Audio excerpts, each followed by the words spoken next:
Good evening to all of you. आपने Anu ma'am के बारे में सुना होगा। She got second rank in all India in 2017। 2017 में देश में दूसरा स्थान आया था। और जब उन्होंने अपनी सफलता की डिटेल्ड स्ट्रेटजी बताई तो उन्होंने कहा था कि मैंने केवल मेंस पर फोकस किया, पर हाँ, प्रीलिम्स के लिए डेली बेसिस पर 5 से 10 MCQ सॉल्व करती थी। और मैं आपको बता नहीं सकती हूँ कि मेरी प्रीलिम्स में इससे कितनी ज़्यादा हेल्प हुई। इस लाइन को अंडरलाइन कर लीजिए कि मैं आपको बता नहीं सकती हूँ कि प्रीलिम्स में इसने मेरी कितनी हेल्प की, क्योंकि इससे पूरे साल के दौरान आपको पता होता है कि प्रीलिम्स में आपका कौन सा एरिया वीक है, पहला। और इससे भी बढ़कर ये बात होती है कि इसी बहाने हमारा प्रीलिम्स पर फोकस भी बना रहता है, जो कि बहुत ज़रूरी है, क्योंकि प्रीलिम्स भी क्वालिफाई करना है। और इसी बहाने पूरी तैयारी के दौरान आज से 1 घंटे प्रीलिम्स के फैक्ट देखने में मैं देती रहती थी। इससे हुआ कि मुख्य परीक्षा की मेरी तैयारी पूरी थी और प्रीलिम्स पर इस बहाने मेरा टच बना रहा, जिससे कि मैंने एग्जाम को क्रैक कर लिया। खैर, मेरा ये सब बताने का उद्देश्य सिर्फ ये था कि आप प्रीलिम्स परीक्षा की गंभीरता को समझें। चलिए शुरुआत करते हैं। आज की क्लास के 10 क्वेश्चन हैं। हम आपको आज फिर चैलेंज देते हैं कि इसमें से 8 सॉल्व करके बताइए, और प्लीज़ जो भी सॉल्व कर ले वो प्लीज़ कमेंट करके बताइए। चलिए स्टार्ट करते हैं। पहला क्वेश्चन है, सॉरी, निम्नलिखित कथनों में से कौन सा या कौन से सत्य हैं? ठीक। पहला है, कांग्रेस के नागपुर सत्र 1920 के पश्चात प्रांतीय कांग्रेस समितियों का गठन भाषाई आधार पर किया गया था। दूसरा, 1948 में कांग्रेस ने भाषाई आधार पर प्रांतों के गठन की मांग को अस्वीकार कर दिया था। आप वीडियो को पॉज करके बता सकते हैं। चलिए हम सॉल्व करते हैं। पहला ठीक है, दूसरा भी ठीक है, आंसर आपका हो जाएगा डी। ठीक है, क्योंकि 1920 में कांग्रेस का नागपुर में सत्र होता है, अधिवेशन होता है बी राघवाचारी की अध्यक्षता में, और उसी के बाद से प्रांतीय कांग्रेस समितियों का गठन किया गया था। ठीक। और 1948 में धर आयोग बना था।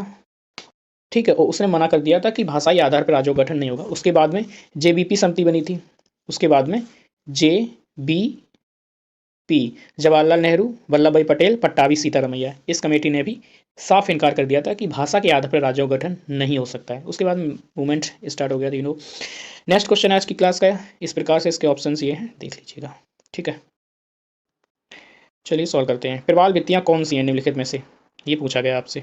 ठीक है, अंडमान और निकोबार द्वीप समूह, कच्छ की खाड़ी, मन्नार की खाड़ी, सुंदरबन। तो इसमें सुंदरबन आपका नहीं है प्रवाल वित्ती, तो आपका ये एलिमिनेट हो जाएगा, 4 है इसमें।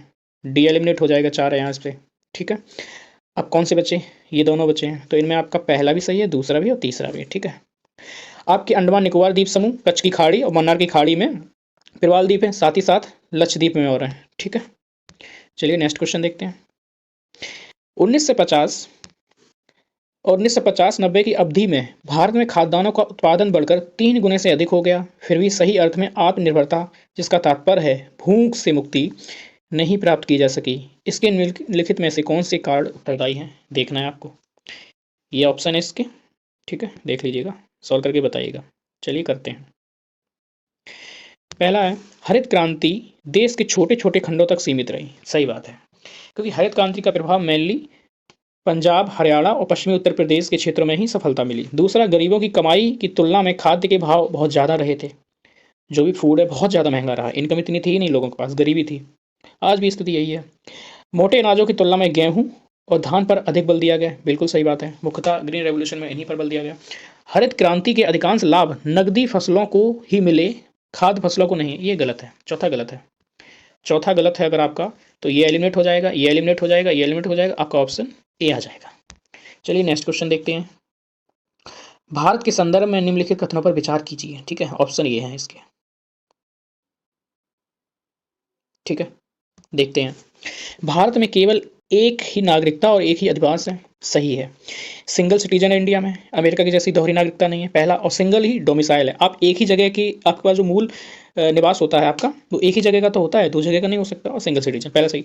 जो व्यक्ति जन्म से नागरिक हो केवल वही राष्ट्राध्यक्ष बन सकता है। ये गलत है। हमारे यहाँ राष्ट्रपति बनने की योग्यता सिर्फ ये है कि आप नागरिक हो, चाहे आपने अर्जित की हो या आप जन्म से हो। दूसरा गलत, दूसरा गलत, तो ये एलिमिनेट हो जाएगा और ये हो जाएगा।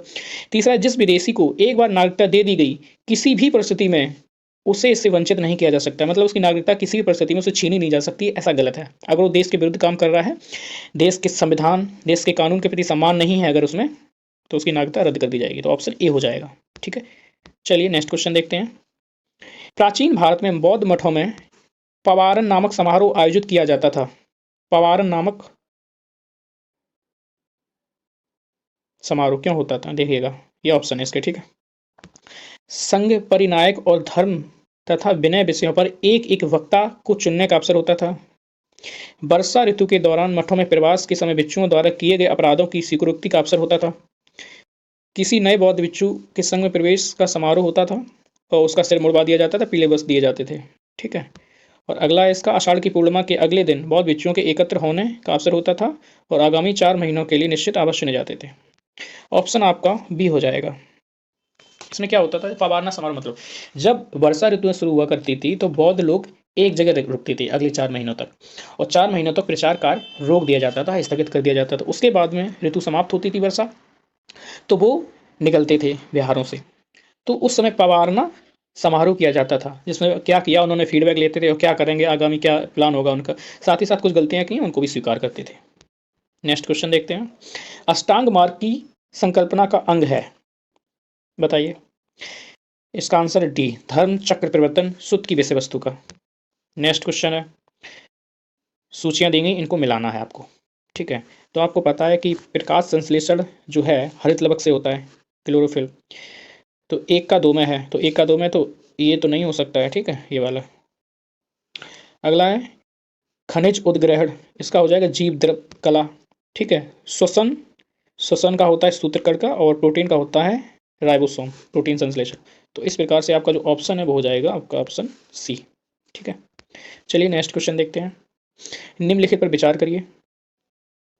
काली गर्दन वाला साइरस, कृष्णग्रीव सारस, आपको पता नहीं कि भारत में प्राकृतिक रूप से कौन कौन पाए जाते हैं, ठीक है।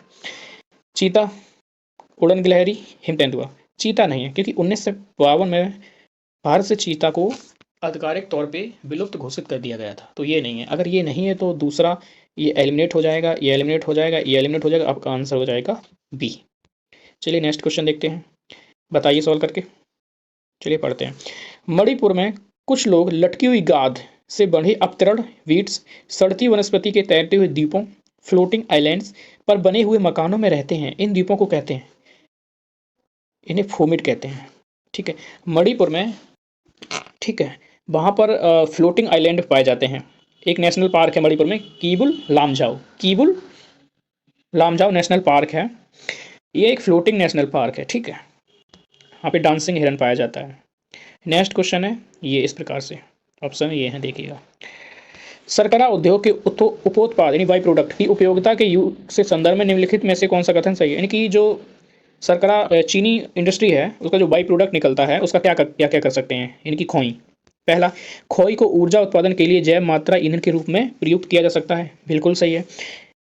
सीरे को कृत्रिम रासायनिक उर्वरकों के उत्पादन के लिए एक भरण स्टॉक की तरह प्रयुक्त किया जा सकता है, ये गलत है। दूसरा दूसरा गलत है। सीरे को इथेनॉल उत्पादन के लिए प्रयुक्त किया जा सकता है, ये भी सही है, तो आंसर सी हो जाएगा। आई होप आपको क्लास पसंद आई होगी। क्लास पसंद आए तो लाइक करें, सब्सक्राइब करें और शेयर भी कर दिया करिए, ठीक है। चलिए मिलते हैं कल, नमस्कार, ऑल द बेस्ट।